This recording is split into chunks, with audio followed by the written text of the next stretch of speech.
Chapter 1. The Unyielding Invasion. The galaxy had long known peace under the tentative balance of power maintained by the United Federation of Planets, but peace is a fragile thing, often shattered by ambition. The Crowan Empire, a race of technologically superior and ruthlessly efficient conquerors, had begun their campaign of domination, sweeping across star systems with alarming speed. Their advanced weaponry and unyielding tactics left little room for resistance. Planet after planet fell, their governments surrendering in hopes of preserving what little remained of their civilization. The Crowans were a formidable sight, towering figures encased in sleek obsidian armor that seemed to absorb light rather than reflect it. Their eyes, a cold, luminescent blue, betrayed no emotion. They communicated through a form of telepathy, making them eerily silent during battles, their commands and strategies executed with flawless precision. Earth, a relatively young member of the United Federation, watched the advance of the Crowans with growing concern. Humanity, however, was different. Where other races saw the futility in resisting, humans saw an opportunity to test their mettle. The United Earth Defense Council convened an emergency session, the largest gathering of military and political leaders since the formation of the Federation. General Marcus Steele, a decorated war hero and head of Earth's military forces, stood at the center of the council chamber. His steely gaze swept across the room, filled with faces etched with worry and determination. "Ladies and gentlemen," he began, his voice steady and commanding, "we stand on the brink of a war that will define the future of our species. The Crowans have not yet turned their attention to Earth, but it is only a matter of time. We must be prepared." In the heart of the bustling metropolis of New London, Dr. Sarah Mitchell, a brilliant scientist specializing in alien technologies, was hard at work in her underground laboratory. She had been tasked with understanding the Crowan technology and finding a way to counter it. Her workspace was a chaotic mix of alien devices, human machinery, and an array of holographic screens displaying streams of data. Sarah's assistant, a young and eager intern named Jason, entered the lab with a look of excitement.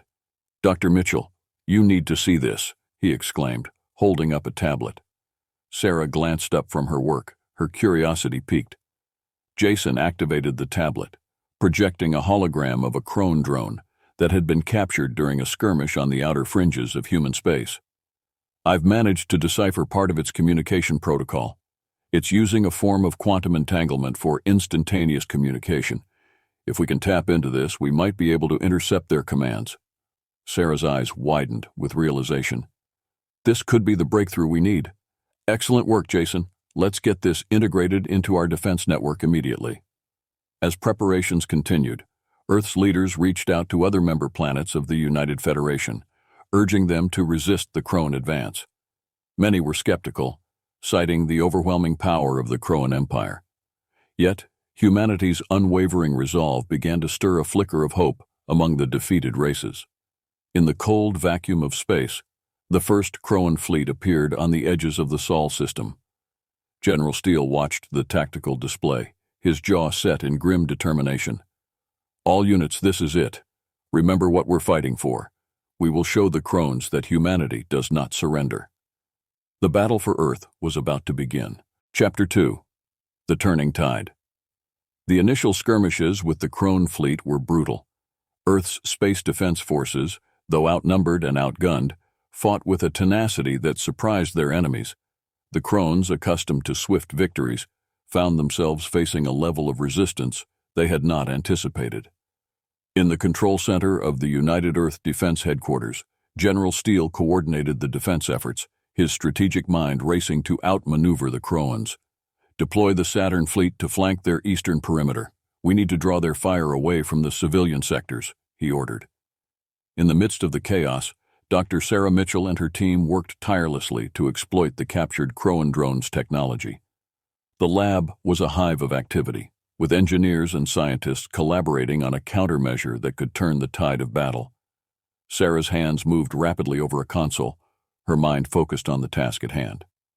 "Jason, I need those quantum frequency calculations now," she called out. Jason hurried over, his face flushed with exertion. "Here, Dr. Mitchell. I've managed to isolate the Crowan command frequencies. If we can inject a disruptor signal, it should create a significant delay in their communication. Sarah nodded, her eyes shining with determination. Let's do it. This could be our chance to gain the upper hand. As the disruptor signal was activated, the effect was immediate. Crowan ships, once moving with precise coordination, began to falter. Their formations broke, and their responses to Earth's attacks slowed. General Steele seized the opportunity, issuing commands to press the advantage. Focus fire on their command ships. We need to cripple their leadership structure, he ordered. The tide of battle began to turn. Human ships, rallying around their newfound advantage, pushed back the Crowan fleet. Explosions lit up the dark void of space as Crowan vessels were destroyed one by one. Cheers erupted in the control center as the tactical display showed the Crowan forces in retreat. Meanwhile, on the surface of Earth, the battle raged on. Crowan ground troops had landed in several major cities, engaging in fierce combat with human soldiers and resistance fighters. In New London, Sarah's brother, Captain Alex Mitchell, led a squad of elite soldiers in a desperate defense of the city. "We can't let them take the city. Hold the line," Alex shouted, his voice barely audible over the sounds of gunfire and explosions. The Crowan soldiers, towering over their human counterparts, were relentless. But humanity's resourcefulness and adaptability proved to be their greatest assets. Makeshift barricades, guerrilla tactics, and the sheer will to survive kept the Crowans at bay. In the heat of battle, Alex's squad received a transmission from General Steele. "Captain Mitchell, reinforcements are on their way. Hold out a little longer." Alex gritted his teeth, his resolve unwavering. "We'll hold, General. We won't let them take our home." As the hours dragged on, the tide of battle on the ground mirrored the shift in space. Reinforcements arrived, and the combined efforts of Earth's military and civilian resistance began to push the Crowans back. The once invincible conquerors found themselves on the defensive, their arrogance shattered by humanity's unyielding spirit.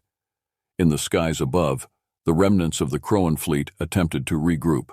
General Steele, sensing victory within reach, ordered a final assault. "All units, this is our moment. Give them everything we've got." The final push was a symphony of coordinated attacks, with human ships swarming the remaining Crowan vessels. The disruptor signal continued to wreak havoc on their communication, leaving them vulnerable and disorganized. One by one, the Crowan ships were destroyed, their once imposing presence reduced to debris floating in space. As the last Crowan ship exploded in a brilliant flash of light, a deafening cheer erupted in the control center. General Steele allowed himself a rare smile, his heart swelling with pride. "We did it. We showed them what humanity is made of." On the ground, the news of victory spread like wildfire. Soldiers and civilians alike celebrated, their spirits lifted by the triumph over a seemingly invincible foe. In New London, Alex Mitchell embraced his comrades, their weary faces lit up with relief and joy. Dr. Sarah Mitchell, watching the celebrations from her lab, felt a sense of accomplishment wash over her. The battle had been won, but the war was far from over. The Crowan Empire was vast and powerful, and they would not take this defeat lightly. But for now, humanity had proven that they were a force to be reckoned with. As the people of Earth reveled in their hard-earned victory, a message was broadcast to the entire planet. General Steele's voice, strong and resolute, echoed through the airwaves. "To the people of Earth, today we have shown the galaxy that we are not afraid. We will stand against any threat, no matter how powerful. This is only the beginning. We will continue to fight, and we will prevail. For humanity." The message was met with resounding cheers, a testament to the unbreakable spirit of the human race. The Crowans had underestimated them, and now they would face the full might of a united and determined humanity. Chapter 3. The Galactic Alliance. In the aftermath of the battle, Earth's leaders knew that they could not stand alone against the Crowan Empire. While humanity had shown incredible resilience and strength, the threat posed by the Crowans required a united front. The United Federation of Planets, once fragmented and hesitant, began to see the wisdom in forming a true alliance. Ambassadors from various planets gathered on Earth for an emergency summit. The atmosphere was tense but hopeful. The representatives of races who had once surrendered to the Crones now looked to humanity for leadership and inspiration. At the head of the assembly, General Marcus Steele and President Emily Carter of Earth addressed the gathered delegates. President Carter, a charismatic and eloquent leader, began the proceedings. Distinguished representatives, today we stand at a crossroads. The Crowan Empire seeks to dominate and subjugate us all. But we have shown that united, we can resist their tyranny. We must form a galactic alliance, not just in name, but in purpose and action. The representatives murmured amongst themselves, their expressions a mix of doubt and hope. The ambassador from the serene aquatic planet of Aquara spoke up, his voice calm yet resolute. Humanity has demonstrated remarkable courage, but we need more than bravery. We need a strategy to protect all our worlds. General Steele stepped forward, his presence commanding attention. We have already begun developing new tactics and technologies to counter the Crowan threat. Dr. Sarah Mitchell and her team are working on advanced disruptor systems and enhanced defensive measures. But we need your support. Together, we can pool our resources and knowledge to create a formidable defense. The ambassador from the technologically advanced planet of Macronia, a race known for their cybernetic enhancements, stood next. We can contribute our expertise in cyber warfare and artificial intelligence. If we can disrupt their communications and sabotage their systems, we can level the playing field. One by one, the representatives pledged their support, each offering their unique strengths to the newly forming alliance. The summit concluded with a renewed sense of purpose and unity, a beacon of hope in a galaxy overshadowed by the Crowan menace. Meanwhile, on the fringes of human space, Dr. Sarah Mitchell and her team continued their work. The lab buzzed with activity as they refined the disruptor signal and integrated new technologies from their allies. Jason, now an integral part of the team, worked tirelessly alongside Sarah. Dr. Mitchell, we've received some advanced AI algorithms from Macronia. These could enhance our disruptor system significantly, Jason reported, his eyes gleaming with excitement. Sarah nodded, her mind racing with possibilities. Excellent. Let's integrate these algorithms and run some simulations. If we can perfect this, we'll have a powerful tool against the Crones. As the Galactic Alliance took shape, so too did the plans for a coordinated counteroffensive. Fleets from across the galaxy gathered in strategic locations, their combined might a testament to the newfound unity. Training exercises and war games were conducted, with Earth's military providing guidance and leadership. General Steele, now appointed Supreme Commander of the Galactic Alliance forces, worked tirelessly to prepare for the inevitable confrontation. His strategic mind, honed through years of combat, was put to the ultimate test. He knew that the Crowans would not remain idle for long. In the shadows of space, the Crowan Empire licked its wounds and plotted its revenge. Their supreme commander, Zarkath, a ruthless and cunning leader, was determined to crush the upstart humans and their allies. He assembled an even larger fleet, one designed to overwhelm and annihilate. On the bridge of his flagship, Zarkath glared at the tactical display, his cold blue eyes burning with hatred. The humans have dared to defy us. We will show them the true meaning of power. Prepare the fleet. We attack at dawn. As the Crone fleet began its advance, the Galactic Alliance was ready. General Steele stood on the bridge of the Alliance's flagship, the UES Victory, his eyes fixed on the vast armada before him. All units, this is it. Remember what we're fighting for. Today we defend not just Earth, but the entire galaxy. The battle that ensued was of a scale unprecedented in galactic history. The void of space lit up with the flashes of weapons fire and explosions. Ships from countless worlds fought side by side, their combined might clashing with the Crowan juggernaut. Dr. Sarah Mitchell's disruptor technology proved to be a game-changer. Crone ships faltered and fell out of formation, their communication disrupted and their tactics thrown into chaos. The Galactic Alliance pressed the advantage, their unity and determination pushing them to the brink of victory. But the Crones, driven by their ruthless commander, fought back with ferocity. The battle hung in the balance, with both sides suffering heavy losses. General Steele, his face etched with determination, issued the order for a final all-out assault. All units, concentrate fire on the Crowan flagship. We take down Zarkath, and the rest will fall. The UES Victory and its allied ships focused their firepower, unleashing a barrage of energy that pierced the Crowan defenses. Zarkath's flagship shuddered under the onslaught, its shields failing and its hull breaching. In a final, desperate move, Zarkath ordered his remaining ships to retreat. As the Crowan fleet withdrew, a triumphant cheer erupted from the Alliance forces.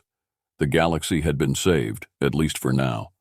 But the cost had been high, and the threat of the Crowan Empire remained. On Earth, celebrations mingled with somber reflection. The Galactic Alliance had proven that unity was their greatest strength. But they knew that the war was far from over. Humanity and their allies had won a crucial victory, but they would need to remain vigilant and united to ensure lasting peace. Chapter 4: A New Dawn. In the aftermath of the battle, the Galactic Alliance solidified its unity and purpose. The victory over the Crowan Empire had proven the strength of their combined efforts, but it also highlighted the need for continued vigilance and cooperation. On Earth, a massive rebuilding effort was underway.